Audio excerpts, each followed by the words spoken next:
Hello प्यारे बच्चों, देखिए आज है 11th क्लास की फिजिक्स और चल रहा है बच्चों चैप्टर नंबर 3 जिसका नाम है एक सरल रेखा में गति, that is motion in a straight line.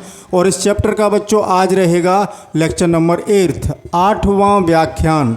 तो बच्चों आज के लेक्चर में भी हम वेग समय आरेख की बात करेंगे जो कि हम पिछले 2 लेक्चर्स में भी कर चुके हैं। तो जिन बच्चों ने 6ठे और 7वें लेक्चर नहीं देखे हैं पहले उन्हें देखिए, उसके बाद इसको देखेंगे तभी कुछ बात समझ में आएगी बच्चों।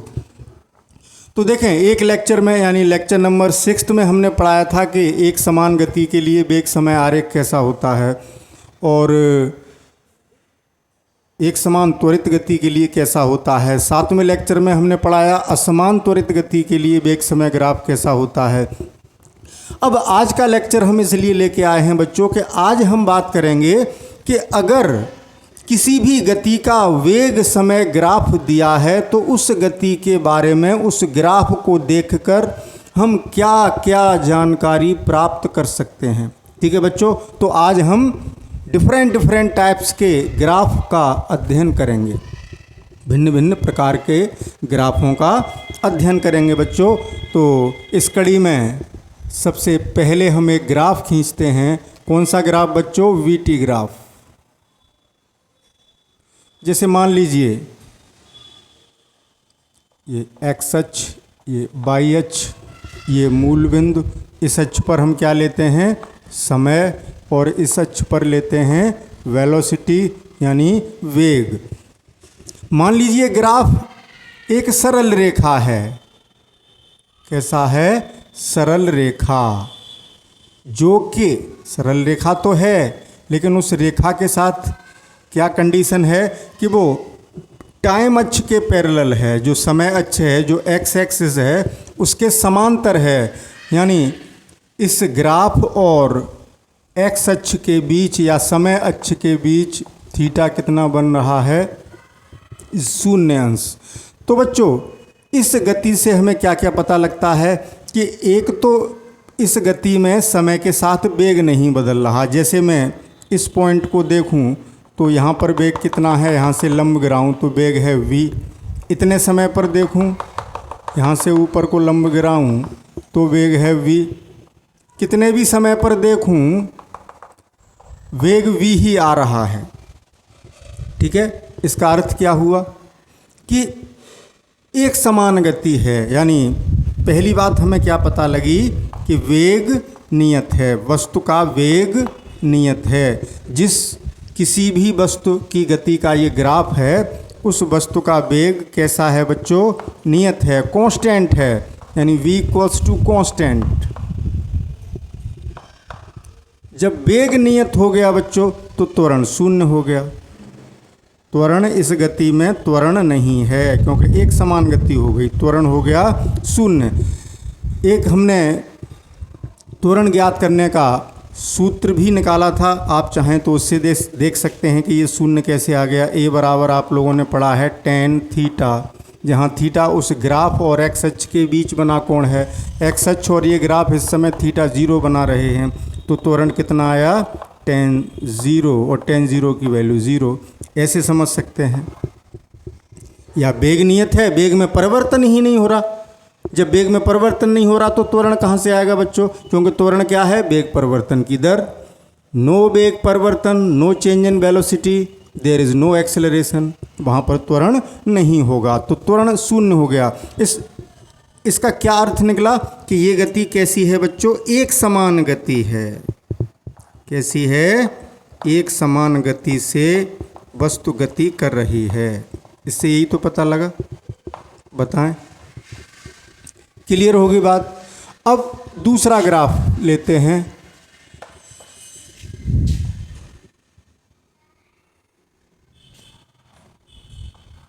जैसे ये बनाई मैंने एक्स एक्सिस, ये बनाई मैंने वाई एक्सिस। इस एक्सिस पर मैंने लिया वेलोसिटी को, v को, और इस एक्सिस पर टाइम को, समय को, यानी t को। अब भी ग्राफ बच्चों एक सरल रेखा है लेकिन वो x अक्ष से कुछ कोण बना रही है। जैसे ये that is this angle is theta. तो यहाँ क्या पता लग रहा है कि देखिए इस टाइम पर वेलोसिटी, देखिए इस टाइम पर वेलोसिटी, टाइम t1 पर वेलोसिटी ये v1 मान लेता हूँ मैं, टाइम t2 पर वेलोसिटी, लंब ही तो गिराते हैं तो ये v2 मान लेता हूँ। तो यहाँ क्या पता लग रहा है कि देखो टाइम t1 पर वेलोसिटी v1 है और टाइम t2 पर वेलोसिटी v2 है, अलग है। देखो t1 टाइम पर वेग इतना छोटा मान, इतना टाइम हो गया तो वेग इतना हो गया, v2 यहीं तो लिखा है बच्चों, तो वेग इतना हो गया यानी वेग बढ़ गया। यानी यहाँ एक तो बात ये पता लग रही है कि वेग बढ़ रहा है। और यहाँ थीटा बच्चों 90 अंश से छोटा है, न्यून कोण बन रहा है, ठीक है। जब थीटा लेस देन 90 है तो त्वरण a बराबर कितना होता है, tan थीटा। इससे क्या पता लगा कि 90 से जब छोटा होता है थीटा का मान, तो ये छोटे है का चिन्ह थोड़ा सही नहीं बना बच्चों, ये हम पिछले लेक्चर में समझा चुके हैं, ज़्यादा चर्चा नहीं करेंगे कि जब थीटा 90 अंश से छोटा होता है तो टेंजेंट का मान, उस थीटा के टेन का मान पॉजिटिव होता है, तो ए हो गया पॉजिटिव। जब ए पॉजिटिव है, धनात्मक त्वरण है, यानी वेग बढ़ रहा है। और यहाँ चित्र से भी दिख रहा है, ग्राफ से भी दिख रहा है, मैथमेटिकली भी समझाते चलते हैं और ग्राफ को भी पढ़ना सिखाते चलते हैं।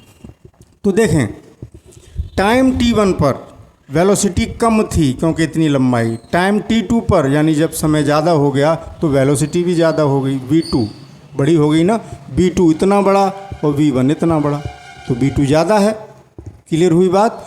तो जब a पॉजिटिव है यानी v2 ग्रेटर देन v1,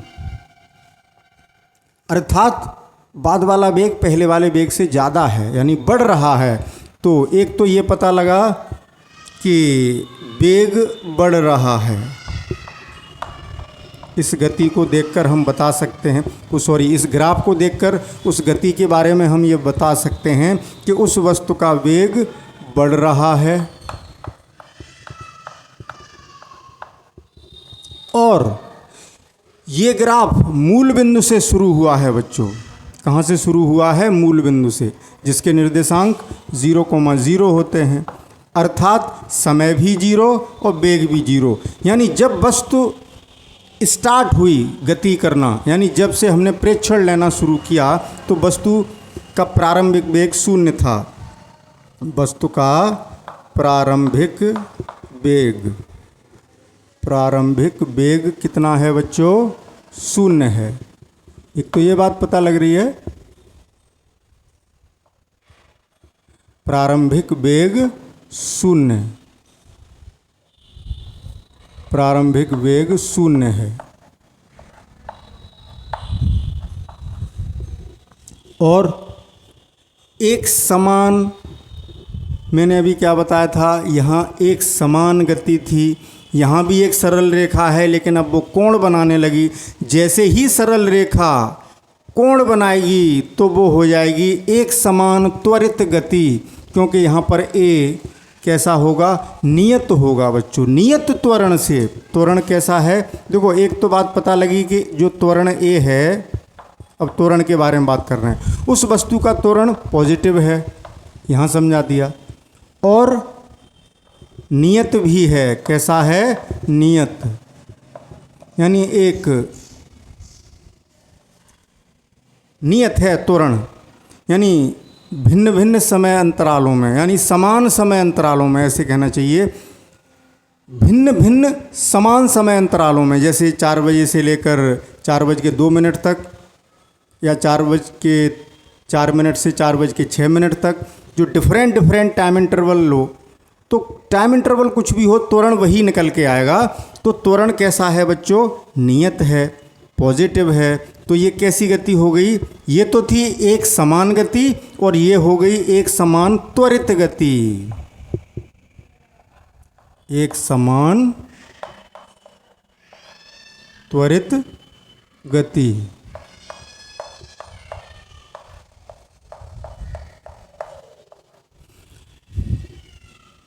कोई भी ग्राफ जो एक सरल रेखा हो, गांठ बांध लो जो मैं कहना चाह रहा हूँ, अगर कोई भी ग्राफ एक सरल रेखा है और एक्स अक्ष से कुछ भी कोण बना रहा है तो वो एक समान त्वरित गति का उदाहरण है। एक तरीके से ये भी एक समान त्वरित गति है, क्योंकि त्वरण यहाँ पर कितना है, शून्य, और शून्य भी तो नियत होता है, कांस्टेंट होता है। तो अगर हम सोचें तो इस गति को भी एक समान त्वरित गति कह सकते हैं, जबकि त्वरण एक कंडीशन लगा देंगे जहाँ त्वरण शून्य है। समझ गए ना बात? तो यहाँ भी सरल रेखा थी और यहाँ भी सरल रेखा है। जब कोण बनाने लगेगी कुछ जीरो से डिफरेंट कोण, तो क्या हो जाएगा, एक समान त्वरित गति हो जाएगी, अन्यथा एक समान गति रहेगी। ठीक है, तो एक समान त्वरित गति हुई अर्थात वेग नियत दर से बढ़ रहा है, क्योंकि पॉजिटिव है, पॉजिटिव का मतलब बढ़ना। तो वेग बढ़ रहा है तो इसको कह सकते थे कि वेग समान दर से बढ़ रहा है, ये भी कह सकते थे। यहाँ इस बात को कैसे कह सकते हैं, सुन लो, अपनी कॉपी पे लिख लेना बच्चों, वीडियो को पॉज करके। इस वाक्य को अगर ऐसे लिखें कि वेग समान रूप से बढ़ रहा है तो और ज़्यादा सार्थक हो गया। ठीक है ना? तो इस गति के बारे में भी सीख गए। अब चलेंगे थर्ड पॉइंट पर, तो जल्दी से इसका एक स्क्रीनशॉट ले लें बच्चों।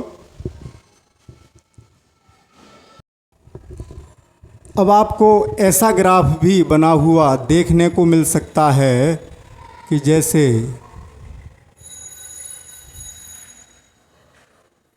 एक्स एक्सिस, वाई एक्सिस, मूल बिंदु। अभी हमने मूल बिंदु से शुरू किया था ग्राफ, अब यहाँ से शुरू हो और ये रेखा भी एक्स अक्ष से थीटा कोण बना रही है। ठीक है, इस अक्ष पर हम क्या लेते हैं, समय लेते हैं, और इस अक्ष पर क्या लेते हैं बच्चों, वेलोसिटी, वेग लेते हैं। ठीक है ना? तो देखें, जो मैं बात बताना चाह रहा हूँ, देखो ये ग्राफ भी अभी जैसा बनाया था नंबर 2 में वैसा ही है। फ़र्क क्या है कि ये यहाँ से शुरू हो रहा है, वो यहाँ से शुरू हो रहा था। यानी शुरू होने का मतलब गति प्रारंभ हो रही है, मूल बिंदु से प्रारंभ हो रही थी। इसका अर्थ क्या था कि प्रारंभिक वेग शून्य था। अब जब वस्तु चल रही है तो जब से हमने ऑब्जर्वेशन लेना शुरू किया, यानी जब हमने अपने टाइमर को 0 पर सेट किया, अपने घड़ी के टाइमर को, उस समय वस्तु ऑलरेडी गति में थी और उसमें कुछ प्रारंभिक वेग पहले से ही मौजूद था, और उस वैल्यू को, वेलोसिटी की कुछ ना कुछ वैल्यू यहाँ आएगी, इस मान को, यानी यहाँ पर जो वेग है वो u मान लेता हूँ मैं। तो ये उसका प्रारंभिक वेग हो गया। यानी अभी जो मैंने बताया था वही सारी कंडीशंस इस गति में भी हैं, बस फ़र्क इतना है कि जब मैंने ग्राफ यहाँ से स्टार्ट किया था, देखो पहले कहाँ से स्टार्ट किया था, ऐसे करके सेकंड ग्राफ जो बनाया था सेकंड पॉइंट में, ऐसे ही तो बनाया था, वैसा ही ग्राफ ये है। ये मूल बिंदु से शुरू हो रहा था तो यहाँ प्रारंभिक वेग शून्य था,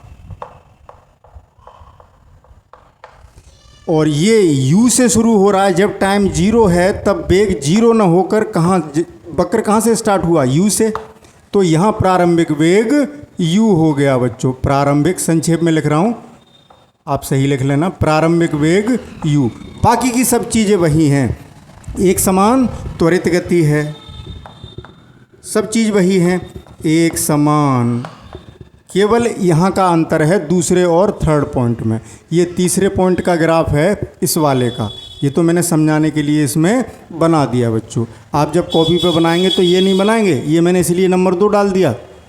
आप केवल इतना बनाएंगे तो एक समान त्वरित गति है। चलो जल्दी जल्दी से लिख देते हैं, एक समान त्वरित गति है और a कैसा है, पॉजिटिव है। ऐसा क्यों? क्योंकि थीटा 90 अंश से छोटा है, वेग बढ़ रहा है, वेग नियत दर से, क्योंकि ए पॉजिटिव होगा तो वेग बढ़ेगा, नेगेटिव होगा तो वेग घटेगा। वेग नियत दर से बढ़ रहा है।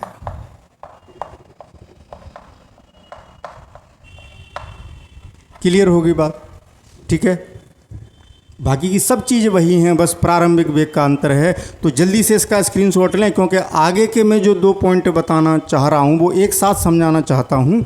अभी बोर्ड पे जगह है लेकिन मैं अभी नहीं बता रहा बच्चों, जल्दी से टेक अ स्क्रीनशॉट। अब मान लीजिए बच्चों ग्राफ ऐसा है, चौथा पॉइंट। अब ये बड़ा इंटरेस्टिंग बात आ रही है, देखें ग्राफ कैसा है, एक्स अक्ष, वाई अक्ष, मूल बिंदु, और ग्राफ अब ऐसा है, इसको मैं लिख देता हूँ P पॉइंट और इसको Q पॉइंट, और इस एक्सिस पर टाइम और इस एक्सिस पर वेग, वेलोसिटी। तो इस ग्राफ में देखें, Q पॉइंट इधर लिखता हूँ बच्चों, क्योंकि वहाँ मुझे क्या करना है, थीटा लिखना है। क्या लिखना है, थीटा। एक्स अक्ष के साथ ये ग्राफ कितना कोण बना रहा है वो यहीं तो लिखूंगा बच्चों। क्यू भी बिगड़ गया, ग्राफ भी बिगड़ गया, बिगाड़ने से यही तो दिक्कत होती है। तो ये एंगल कितना है बच्चों, थीटा। अब यहाँ साफ साफ दिख रहा है कि ये थीटा कैसा हो गया बच्चों, ग्रेटर देन 90, 90 से बड़ा हो गया। इट इम्प्लाइज दैट त्वरण जो है यहाँ पर A बराबर tan थीटा, वो कैसा आएगा, नेगेटिव, ऋणात्मक। त्वरण ऋणात्मक यानी मंदन हो रहा है गति में। अब क्या हो रहा है, मंदन, यानी वस्तु का वेग घट रहा है। मंदन की स्थिति आ गई। किसकी स्थिति आ गई, मंदन की, यानी ऋणात्मक त्वरण हो गया। मंदन कह लो या ऋणात्मक त्वरण कह लो, यानी वेग घट रहा है।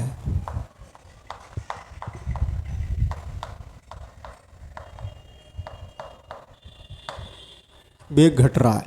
जब वस्तु स्टार्ट हुई चलना तो टाइम यहीं तो देखोगे 0 से, तब उसमें ऑलरेडी प्रारंभिक वेग था u।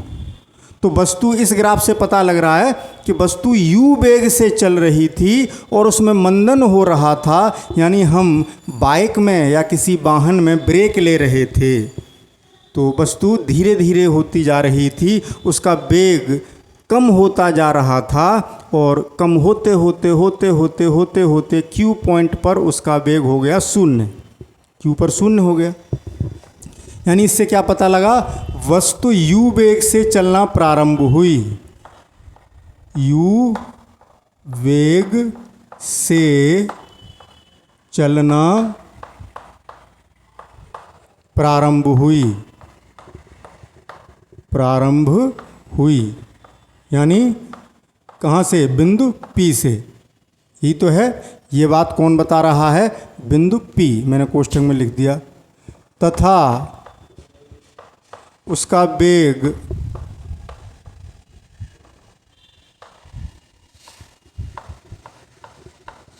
घटते घटते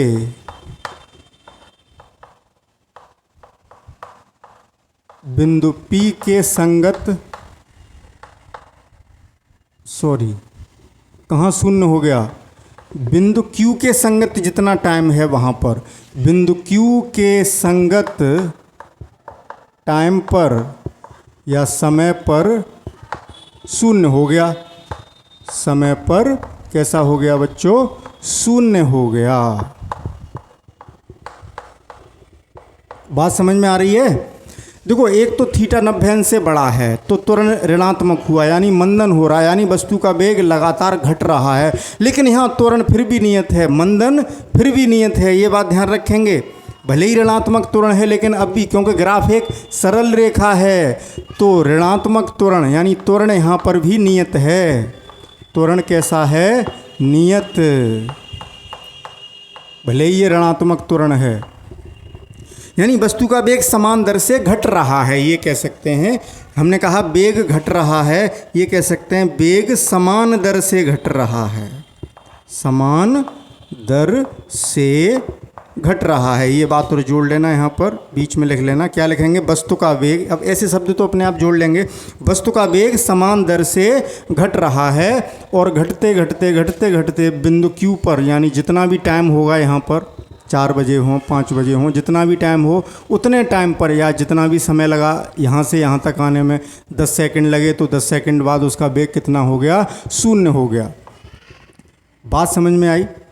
एक तो ये ग्राफ जब थीटा 90 डिग्री से ज़्यादा है तो मंदन को प्रदर्शित कर रहा है, यानी ऋणात्मक त्वरण को प्रदर्शित कर रहा है, यानी वस्तु अब मंदित हो रही है, वस्तु अब अपने वेलोसिटी को घटा रही है। जैसे कि अब प्लेटफॉर्म आने वाला है और ट्रेन ने अपनी स्पीड स्लो कर दी है और प्लेटफॉर्म तक जाते जाते उसकी स्पीड 0 हो जाएगी बच्चों। ये ग्राफ उस घटना को दर्शा रहा है।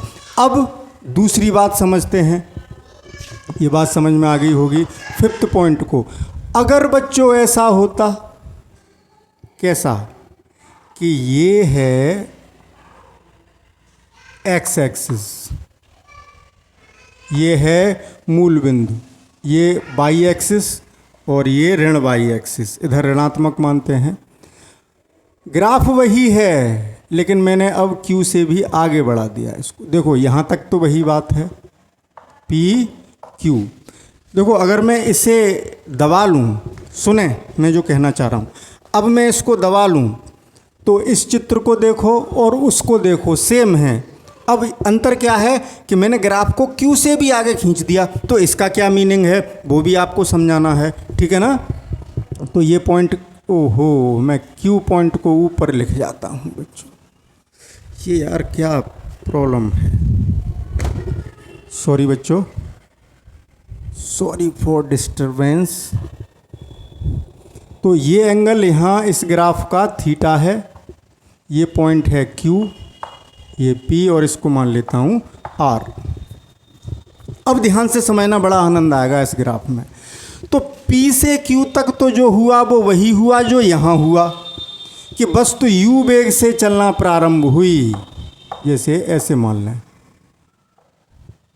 इस अक्ष पर वेलोसिटी लेते हैं और इस अक्ष पर टाइम लेते हैं। इधर वेलोसिटी पॉजिटिव होती है और नीचे का मतलब है कि वेलोसिटी नेगेटिव हो गई, ठीक है ना। ऊपर भी पॉजिटिव होगा, ऊपर कैसा होगा, पॉजिटिव, और नीचे नेगेटिव।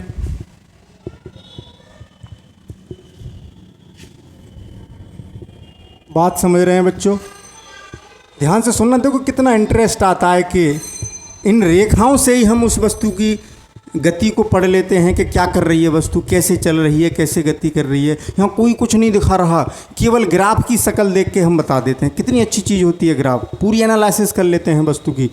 तो देखें यहाँ पर, यहाँ इस ग्राफ से Q तक तो वही है जो यहाँ है, कि त्वरण नियत है। एक तो A नेगेटिव है, यानी घट रहा है, क्योंकि थीटा ग्रेटर देन 90। तो देखें बच्चों, वस्तु, इसका मतलब क्या है इस ग्राफ का, कॉपी पे लिख लेना वीडियो को पॉज कर करके, कि वस्तु U वेग से चलना प्रारंभ हुई और उसका वेग घटता गया और यहाँ पर आकर के 0 हो गया। लेकिन वस्तु यहाँ रुकी नहीं, फिर उसके बाद फिर आगे बढ़ती रही है। इसका मतलब ग्राफ का ढलान वही है, यानी त्वरण अब भी उतना ही है। अब उसकी दिशा पलट गई, वेग यहाँ से नेगेटिव शुरू हो गया। यहाँ से इस क्वाड्रेंट में देखिए, यहाँ पर वेग पॉजिटिव रहेगा, यहाँ से यहाँ, यानी इस मकान में, जैसे इसको मैं एक मकान मान लूँ, एक कमरा, ऊपर वाला एक कमरा, एक ये नीचे कमरा। इस कमरे में, किस कमरे में, ध्यान से सुने, इस कमरे में V हमारा नेगेटिव है और ऊपर वाले कमरे में V पॉजिटिव है। तो घट रहा है पॉजिटिव, और घटते घटते हो गया 0। उदाहरण के लिए, जैसे किसी वस्तु में वेग था 10 मीटर पर सेकंड, मान लो ये U है, यानी यहाँ पर उसका वेग 10 था, 10 से चलना 10 था उस समय वेग, और वेग घट रहा है, 10 हो गया, फिर 9 हो गया, फिर 8 हो गया, फिर 7, ऐसे ही 5, 4, 3, 2, 1, फिर हो गया 0। यहाँ तक आते आते वस्तु का वेग 0 हो गया, लेकिन वस्तु रुकी नहीं। अब क्या हुआ कि ये ग्राफ नेगेटिव वेलोसिटी से आगे बढ़ने लगा, ये ग्राफ आगे जा रहा है। इसका मतलब क्या हुआ, वस्तु अब जीरो से चलना शुरू हो गई दूसरी दिशा में। ऐसे समझ सकते हैं जैसे मैं इसको मूल बिंदु लूँ, इसको एक्स अक्ष लूँ। ध्यान से समझना, बहुत इंपॉर्टेंट बात, कि कोई वस्तु थी यहाँ से जा रही थी बच्चों। जैसे एक कार थी, मान लो एक कार थी एक, चलो जल्दी से बना देता हूँ, ऐसे ही उल्टी सीधी बन जानी चाहिए। चलो ये कार बना दी बच्चों, जल्दी से, वीडियो लेंदी होता है। ये कार ऐसे मूल बिंदु से पहले तेज़ी से आ रही होगी, जो भी आ रही होगी, लेकिन मूल बिंदु पर वेग 10 था, लेकिन यहाँ पर उसे ब्रेक लेने पड़े हैं ड्राइवर को। तो जब ब्रेक लेने पड़े हैं तो क्या हुआ बच्चों कि जब ये कार आगे जा रही है तो वेलोसिटी कम होती जा रही है, कम होती जा रही है। यानी ये किस पॉइंट से चली, ये पॉइंट दिखा रहा है ग्राफ का P, और वेग घटता जा रहा है 10, 9, 8, 7, 6, 5, 4, 3, 2, 1, 0। यहाँ रुक गई बच्चों, Q पॉइंट पर आके रुक गई। अब क्या हुआ, वेग हो गया ऋणात्मक और त्वरण नियत है। त्वरण उतना ही रहा जितना पहले था, अब भी उतना ही त्वरण है, ठीक है ना। लेकिन अब वेग नेगेटिव होने का मतलब उसकी दिशा पलट गई। अब यही कार यहाँ से यहाँ रुकने के बाद तुरंत मुड़ी, और तुरंत मुड़ के अब वो क्या हो रहा है बच्चों, इधर को चलने लगी, इधर को चलने लगी। यानी वेग हो गया नेगेटिव, मूल बिंदु की ओर आने लगी। मूल बिंदु से दूर जा रही थी, उसकी वेलोसिटी पॉजिटिव थी लेकिन घट रही थी, शून्य तक हो गई। शून्य के बाद अब ऋणात्मक दिशा में वेग बढ़ने लगा। ध्यान रखना, यहाँ मंदन हो रहा था, यहाँ त्वरण शुरू हो गया, क्योंकि दिशा पलट गई, वेग अब बढ़ने लगा। शून्य से कम तो वेग हो नहीं जाएगा। दिशा पलटने का मतलब केवल अब यहाँ से ये पता चला कि पहले तो उसने ब्रेक लिए, रुक गया, शायद मोड़ने के लिए ही ब्रेक लिए हों, यहाँ पर रुक गया, फिर गाड़ी को शून्य होते ही टाइम नहीं लगाया कि 1 सेकंड 2 सेकंड रुका, ऐसा कुछ नहीं किया। जैसी गाड़ी रुकी तुरंत मोड़ी, एक्सीलेटर दिया और विपरीत दिशा में फिर उसी त्वरण से, ऋणात्मक दिशा में त्वरण है, नेगेटिव अब भी है, लेकिन ऋणात्मक दिशा में ऋणात्मक त्वरण का मतलब है कि अब त्वरण वेग बढ़ने लगा। ऋणात्मक दिशा में ऋणात्मक त्वरण का मतलब वेग बढ़ने लगा, ठीक है ना। अभी वेग घट रहा था तो हमने कहा था कि त्वरण नेगेटिव है, लेकिन अब दिशा भी तो पलट गई, वो दिशा खुद नेगेटिव कर ली। तो नेगेटिव त्वरण के लिए वेलोसिटी में नेगेटिव दिशा के लिए क्या बात हो जाएगी कि कार विपरीत दिशा में चलने लगी, लेकिन अब उसका वेग बढ़ने लगा, जिससे कि v ऑलरेडी नेगेटिव है तो त्वरण नेगेटिव ही रहेगा। दिशा पलटने से v नेगेटिव हो गया ना, इसलिए। तो ध्यान रखेंगे, पहले जितना इधर मंदन था, अब इधर एक तरीके से देखें तो उतना ही त्वरण हो गया। मंदन अब भी हो रहा है, अगर उससे देखोगे तो, मतलब वैल्यू से, कि नेगेटिव को मंदन कहते हो, नेगेटिव ही आएगा, दिशा भी तो पलट गई, माइनस हो गई। नहीं समझे बात। ये कुछ बच्चे कह रहे होंगे सर ये क्या गोलमोल बात कर दी, तो चलो मैं समझाता हूँ, अभी जल्दी से स्क्रीनशॉट लें।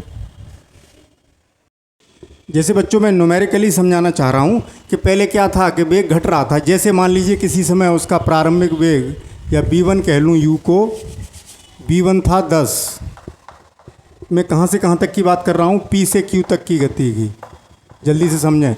v1 10 था, अब वेग घट रहा है, मान लो 2 सेकंड बाद उसका वेग रह गया v2 8 मीटर पर सेकंड। तो यहाँ त्वरण कितना निकल के आया, v2 माइनस v1 बटे डेल्टा t, और v2 माइनस v1 8 माइनस 10, करते रहना, जल्दी कर रहा हूँ मैं, 8 माइनस 10 बटे 2 बराबर -2 बटे 2 -1 आ गया। तो त्वरण नेगेटिव आया, यानी क्या है, मंदन, यानी वेग घट रहा है, 10 से 8 हो गया। अब Q से R तक की बात कर लें।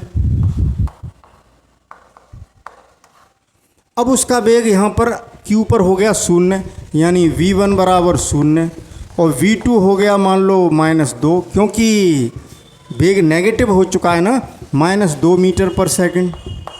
ये कितने में हुआ, मान लीजिए, अब वो उतना ही दिखाना है ना, अब वो हमें दिखाना उतना ही है, 1, मान लो ऐसा हो गया 2 सेकंड में, 0 से -2 हो गया। तो a बराबर अब कितना आया, v2 माइनस v1 बटे t2 माइनस t1। तो v2 माइनस v1 -2 माइनस 0 बटे t2 2, t2 माइनस t1 2, समय अंतराल 2 सेकंड का है, तब भी -1 मीटर पर सेकंड स्क्वायर है, सॉरी स्क्वायर, त्वरण है, जल्दबाजी नहीं कर रहे। तो अब भी देखें मंदन है, लेकिन हम कह रहे हैं मंदन है, अब भी उतना ही आ रहा है जितना पहले था। यहाँ भी -1 आ रहा है, यहाँ भी -1 आ रहा है, और हम ये कह रहे हैं कि पहले वेग घट रहा था, अब बढ़ रहा है, तो एक नेगेटिव पॉजिटिव होना चाहिए। कुछ बच्चे ऐसा सोच सकते हैं, लेकिन ऐसा नहीं है बच्चों। अब वेग भी तो नेगेटिव हो गया, तो यहाँ से देखिए, अगर हम गणित की भाषा में देखें तो 0 से छोटा होता है -2। गणित की भाषा में देखोगे तो वेग घट ही रहा है, 0 से छोटा है ना -2। लेकिन गति में, वेग में माइनस का अर्थ केवल दिशा से होता है, परिमाण से नहीं। परिमाण तो 0 से 2 ही हुआ, स्पीड तो बढ़ी, ठीक है ना। क्लियर हो गई होगी बात। बार बार सुनना, मेरी इस बात को समझ में आ जाएगी जो मैं कहना चाह रहा हूँ, कि वहाँ भी त्वरण उतना है, यहाँ भी त्वरण इतना है, यहाँ वस्तु का वेग घट रहा है, लेकिन यहाँ क्वाड्रेंट बदल गया, दिशा बदल गई कार की, इसलिए वेग बढ़ने लगा, विपरीत दिशा में है। तो इधर तो हमने ब्रेक लिए थे, और कार जब उधर से चली, स्पीड बढ़ा दी बच्चों, उधर से एक्सेलरेशन कर दिया। तो मैंने बच्चों बहुत कुछ समझाने की कोशिश की है। अब आगे चलेंगे, जल्दी से स्क्रीनशॉट लीजिए। अब बच्चों आगे चलते हैं 6 पॉइंट पर। देखो, वीटी ग्राफ यानी वेलोसिटी टाइम ग्राफ बच्चों आपको ऐसा भी मिल सकता है कि ऐसा हो, तब इस ग्राफ से हमें क्या पता चलेगा। तो बच्चों अब ये ग्राफ सरल रेखा नहीं रहा, तो सीधी सी बात, अगर ग्राफ सरल रेखा नहीं है तो वो असमान, अब तक जितने पढ़ाए बच्चों 5th पॉइंट तक जितनी भी गतियां थीं सब में लिख लेना, वो सब एक समान त्वरित गति थीं। मुझे लिखने का ध्यान नहीं रहा, सभी में ये बढ़ाते जाना कि 5वें तक सब, अभी तक हमने सब सीधी रेखाएं खींची, तो वो सभी ग्राफ किसको प्रदर्शित कर रहे थे, एक समान त्वरित गति को, यानी वेग नियत दर से बढ़ रहा था या घट रहा था। लेकिन अब ग्राफ वक्राकार हो गया, यानी अब वेग नियत दर से न तो बढ़ रहा है न घट रहा है, कभी तेज़ी से बढ़ने लगता है, कभी धीमे धीमे बढ़ता है। तो वो कैसा हो गया, असमान त्वरित गति। तो जब वक्र आएगा तो वो असमान त्वरित गति होगा। Clear, okay. तो सबसे पहले चूंकि ये वक्र है, तो सबसे पहले तो यही बात पता चल गई कि ये असमान त्वरित गति है। कैसी है, असमान त्वरित गति है। अब इस गति में वेग बढ़ रहा है कि घट रहा है, ये देखना है। तो देखें, जैसे हमने यहाँ ले लिया t1 टाइम पर, t1 टाइम पर, इतने टाइम पर, ये पहले t1 टाइम पर हम ये देखना चाहते हैं यहाँ त्वरण कितना है। तो बच्चों यहाँ एक स्पर्श रेखा खींचेंगे, ये स्पर्श रेखा x अक्ष से कोण बना रही है अल्फा, ठीक है। अब हम देखना चाहते हैं t2 टाइम पर क्या हो रहा है, त्वरण कितना है। ये t2 टाइम है, इस टाइम पर देखना चाह रहे हैं। तो यहाँ स्पर्श रेखा खींच दी, ये कितनी आई, बीटा।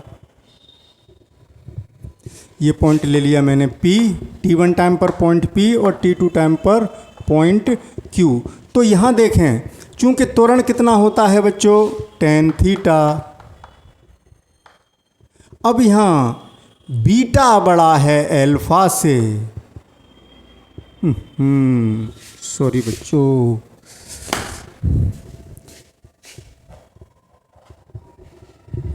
बीटा बड़ा है अल्फा से, तो tan बीटा बड़ा होगा tan अल्फा से। इसका मतलब A2 बड़ा होगा A1 से, यानी यहाँ का त्वरण A2, यहाँ पर मान लो त्वरण A2 है और यहाँ त्वरण है A1, तो वो ज़्यादा है, यानी कम ज़्यादा हो रहा है। और सरल रेखा में क्या था, सरल रेखा में हर जगह त्वरण नियत था। क्योंकि अब बच्चे कहेंगे सर ऐसा क्यों, क्योंकि बच्चों अगर हम सरल रेखा खींचते तो किसी भी बिंदु पर देखो अल्फा तो सेम रहता ना। यहाँ अल्फा बदल रहा है, यहाँ P बिंदु पर कोण स्पर्श रेखा बना रही है इतना, तो यहाँ तात्क्षणिक त्वरण हुआ A1 tan अल्फा, और यहाँ तात्क्षणिक त्वरण T2 समय पर यानी Q पॉइंट पर A2 यानी tan बीटा, और बीटा बड़ा है, जब बीटा बड़ा है तो A2 बड़ा आ गया। यानी असमान त्वरित गति तो है और इसमें त्वरण बढ़ रहा है। क्या हो रहा है? त्वरण क्या हो रहा है? बढ़ रहा है, क्योंकि जैसे जैसे हम आगे बढ़ रहे हैं कोण बढ़ता जा रहा है, यानी त्वरण बढ़ रहा है।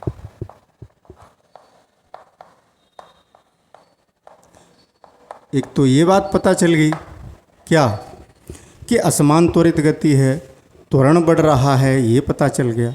ठीक है ना बच्चों? एक सेकंड, थोड़ा गला सूख रहा। अब बच्चों चलते हैं 7वें पॉइंट पर। देखें, ग्राफ कुछ ऐसा भी हो सकता है, इस तरीके से आ जाए, चाहे मूल बिंदु से स्टार्ट कर सकते हैं तो पता चल, अगर यही ग्राफ मूल बिंदु से प्रारंभ होता तो पता लग जाता कि ये क्या है बच्चों, प्रारंभिक वेग 0 से चला है, लेकिन ये ग्राफ यहाँ से स्टार्ट हो रहा है तो प्रारंभिक वेग इसका u है। सिचुएशन ये तो समझ गए ना आप? यहाँ पर अगर मैं ग्राफ यहाँ से बना रहा हूँ इसको, तो प्रारंभिक वेग 0 हो, वो u हो गया। अगर मैं इसी ग्राफ को यहाँ से स्टार्ट करता, जैसे मैं यहाँ पर कर देता हूँ एक, जैसे यहाँ स्टार्ट करूँ और ग्राफ ऐसा आ रहा है बच्चों, तो यहाँ प्रारंभिक वेग 0 हो गया, क्योंकि मूल बिंदु से शुरू हुआ है।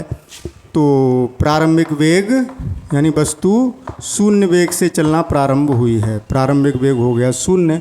अब यहाँ और ग्राफ वक्र है, वक्राकार है, तो ये कैसा हो गया? असमान त्वरित गति का उदाहरण।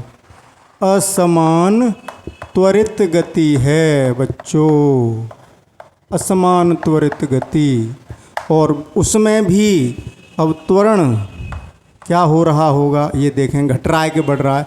जैसे हमने T1 टाइम पर देखा, यहाँ देखा T1 टाइम पर एक यहाँ स्पर्श रेखा खींची, ये स्पर्श रेखा बच्चों ये कोण बना रही है अल्फा।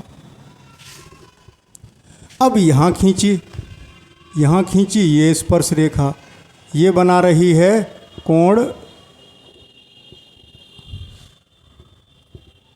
बीटा। यहाँ चित्र से साफ दिख रहा है कि बीटा छोटा हो गया बच्चों। बीटा कैसा हो गया? साफ कर दें बच्चों, थोड़ा सा फिगर को थोड़ा अस्पष्ट सा हो गया।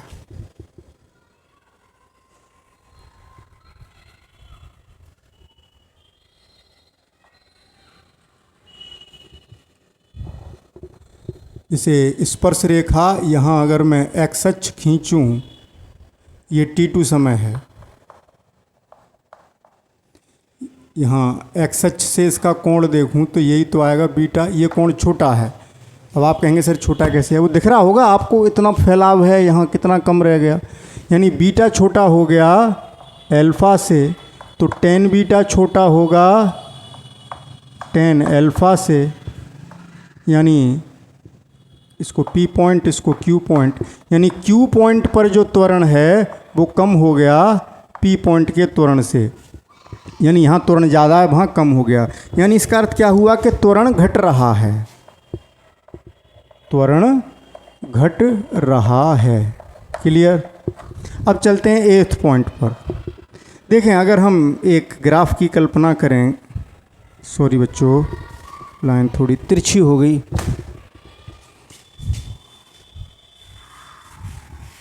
8वें पॉइंट पर चलते हैं।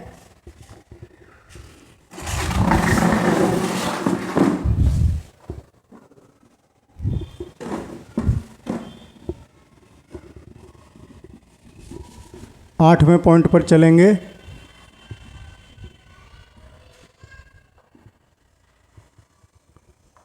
इस एक्सिस पर मैंने लिया टाइम, मूल बिंदु एक्स अक्ष, वाई अक्ष और ये वेलोसिटी। अगर ग्राफ ऐसा दिया है तो क्या कहेंगे आप? बिल्कुल लंबवत रेखा। तो देखें बच्चों, यहाँ थीटा कितना हो गया? 90 डिग्री, यानी थीटा हो गया। ये बात तो, ये टॉपिक तो बच्चों यहीं ख़त्म हो गया। अब इस टॉपिक की बात हो रही है।